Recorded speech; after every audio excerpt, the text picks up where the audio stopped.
Hello everyone, it's Jack here. In today's video we're not going to take a look at any Star Wars figures or any Star Wars merchandise I have in my collection.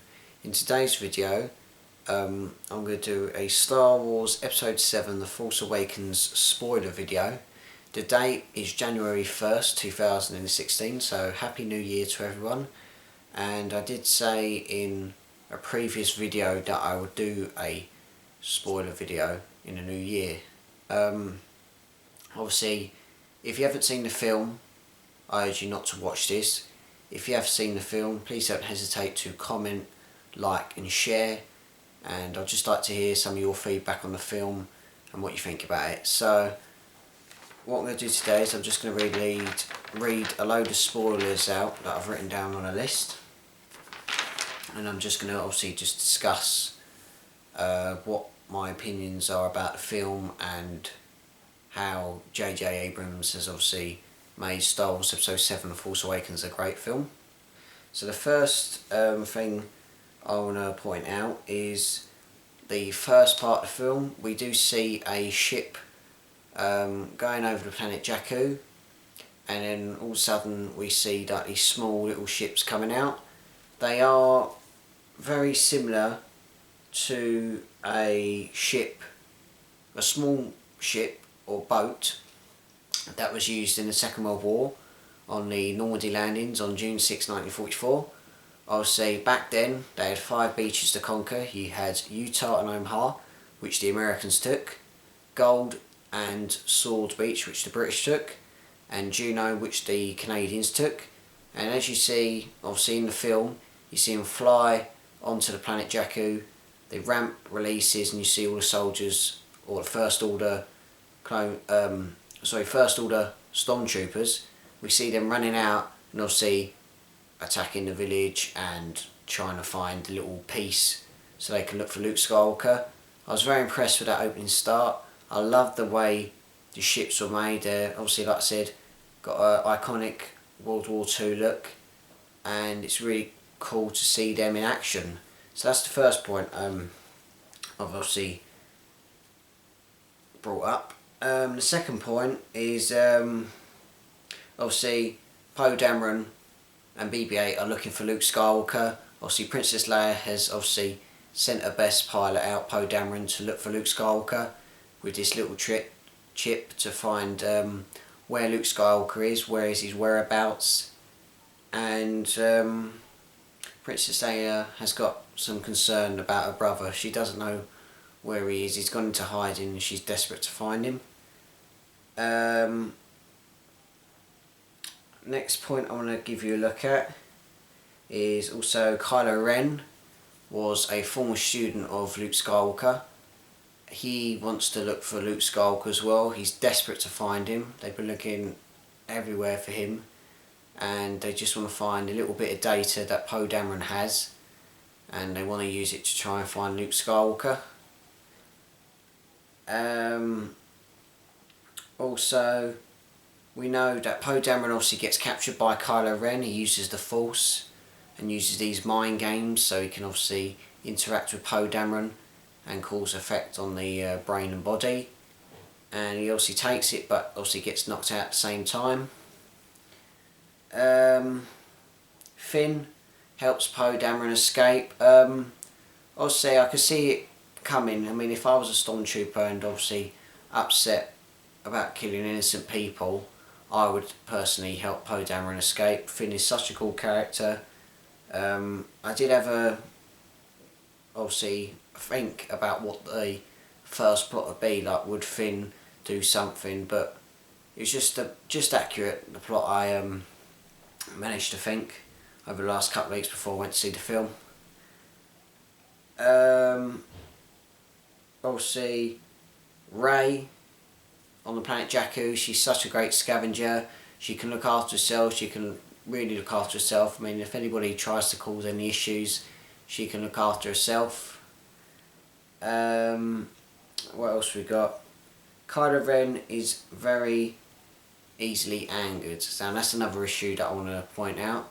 Kylo Ren does get angry quickly. He's not a patient origins of the Ren character. He's very impatient.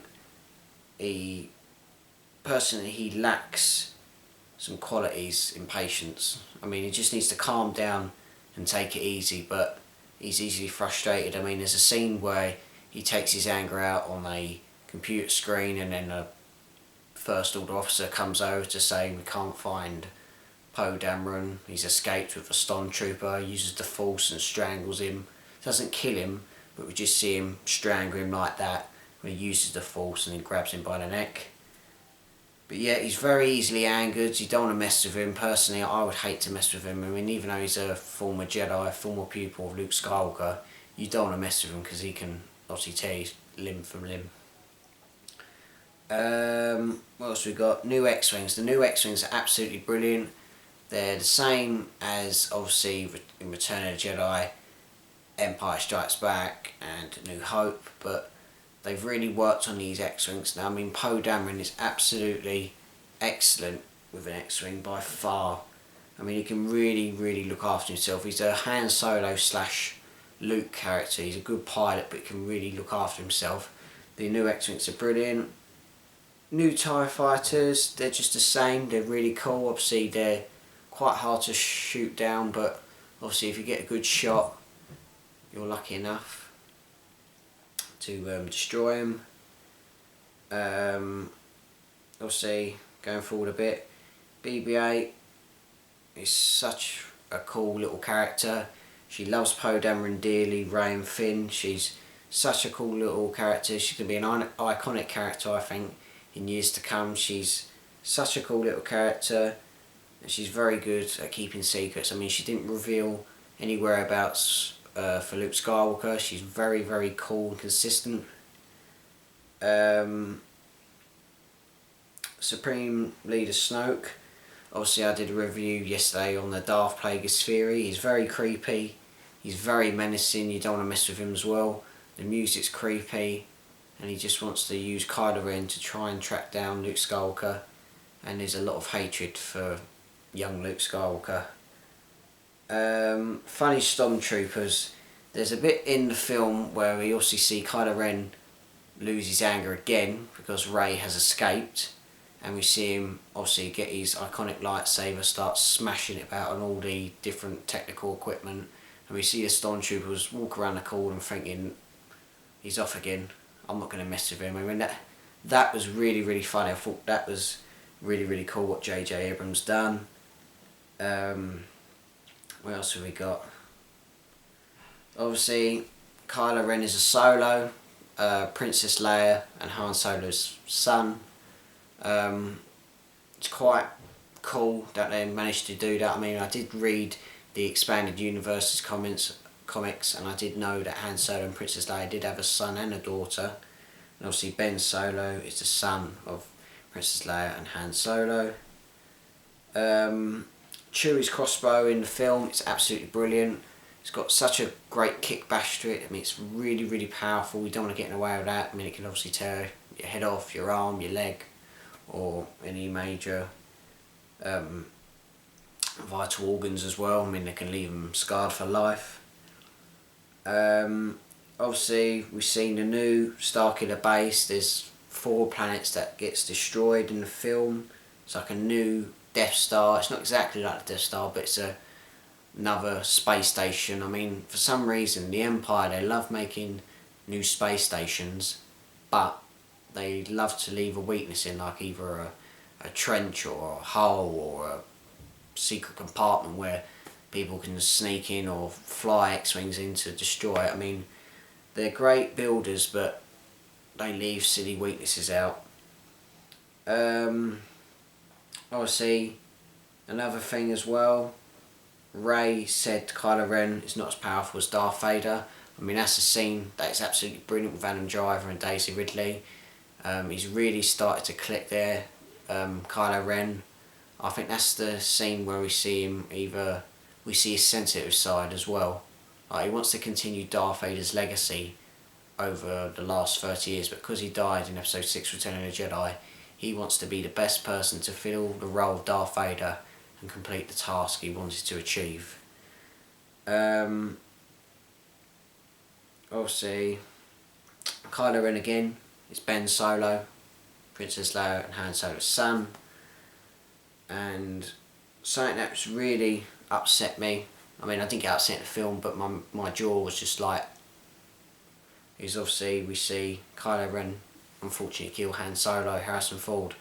Harrison Ford is such an amazing actor, he's such a cool guy to see on the big screen, and literally I was so heartbroken and shocked that he obviously passed away in episode 7, Force Awakens. I mean, we see him obviously give, we see Kylo Ren give Han Solo his lightsaber, and then we just see him pull the lightsaber, right? It extends, and we just see him die in cold blood, and then he just falls into the abyss, and it's so sad. I mean, we see Chewie cry and moan, and then obviously we see him get shot, which makes him obviously wounded and affected him in some way, but we do see him take his helmet off, and obviously we see him talk to him. It's a nice bonding moment, but when I could see Han Solo just hiding behind this wall, and we see Kylo Ren looking for him, and he shouts out his name like, Ben! And then he obviously turns around and they get closer. I could see it coming, but I didn't want to see it coming because it's such a sad scene, unfortunately. Also, like I just said, Chewie shoots Ren. Eventually, Kylo Ren is wounded. He's obviously upset as well that he's wounded. So that's obviously made him weak. Obviously, we know that because there's another scene just after that part. Obviously, we see a fight between Kylo Ren, Finn and Rey. Obviously, we see Finn fighting Kylo Ren, and we see him pat his chest, and we see blood come out, it falls onto the snow, indicates that he's wounded as well. Kylo Ren, Finn and Rey fight scene is excellent. I mean, we see Kylo Ren and Finn fighting, and we see his lightsaber bit, where obviously where the crystal is broken, and we see him digging it into his shoulder blade, and we see obviously we hear Finn screaming, and then he gets cut at the back as well. So that's a really cool scene. I did feel sorry for Finn, even though he wasn't a Jedi, he could still look after himself with a lightsaber. I mean, Kylo Ren is obviously powerful, but he's not as powerful as, say, Obi-Wan or Master Yoda. He's got the skills, but he lacks some combat situations as well.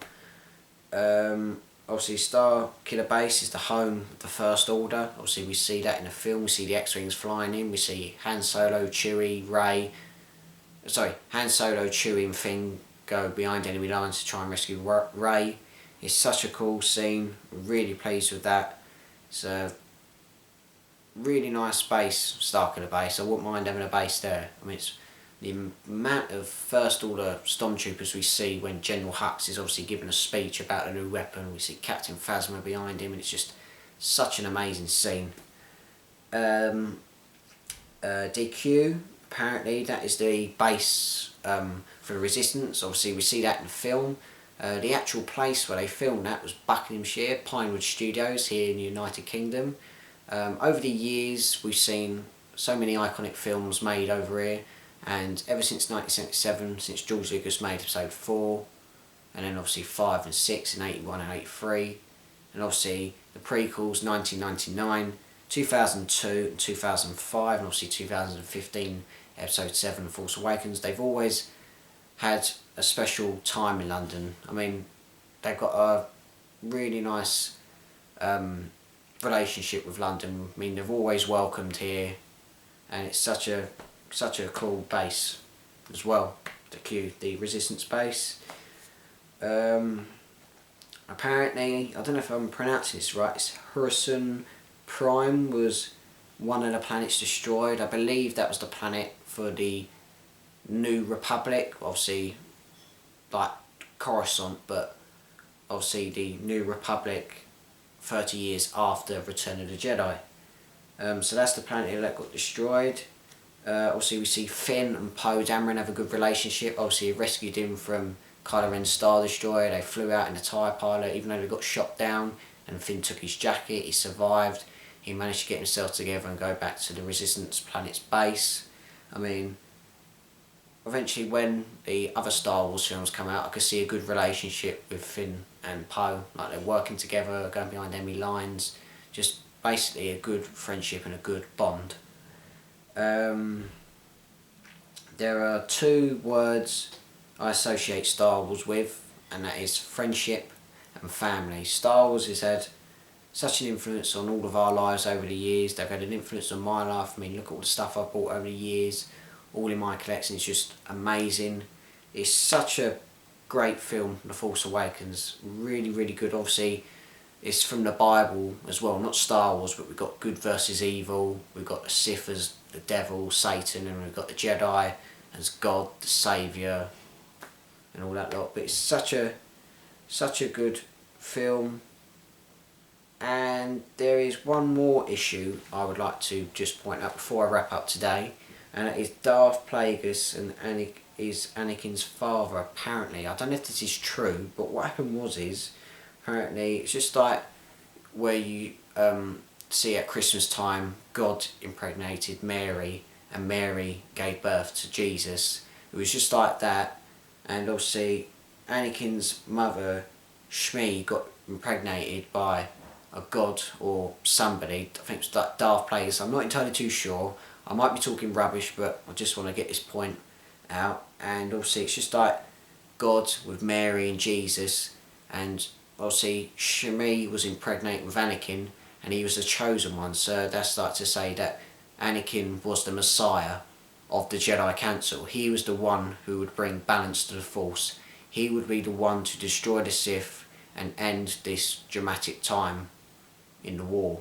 And I don't know if I'm talking the right stuff, but if anybody does have evidence that supports my point that I'm trying to make, please don't hesitate to obviously write in the comments section about it, and we can have a good discussion about that. But what I've heard is Darth Plagueis obviously impregnated Shmi, Anakin's mother.